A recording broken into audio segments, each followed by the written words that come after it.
In this video, I want to talk about the PS2, and specifically the PS2's unique architecture back in that time.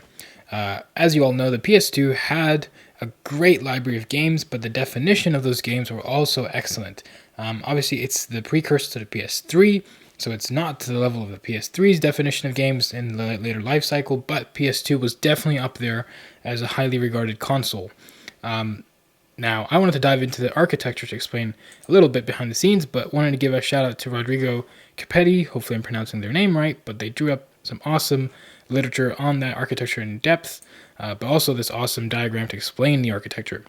Really, I wanted to draw your attention to kind of these vector processing units right here in the Motion Engine. So the Motion Engine is the chipset that Sony worked on with Toshiba. It has the CPU embedded with these coprocessors. These vector processing units helps push the system to deliver the high fidelity of games with the graphic synthesizer, the GPU basically right here.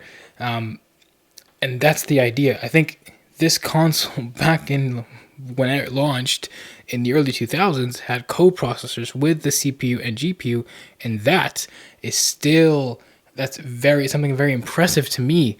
That 2 decades ago, this concept Sony still pushed for it, and it shows in the fidelity of games. These days, coprocessors are still not very common. They are very much used in phones, smartphones, and tablets nowadays, but that is something that emerged back in the evolution of the smartphone.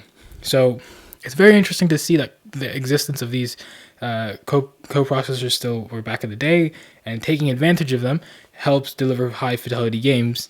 The efficiency of the architecture, how it works together with the CPU, GPU, and how data is processed, and how the developer can take advantage of that architecture to deliver these high fidelity games. As classic Sony, pushing the boundary again for innovation, even in the early stages of the computer revolution.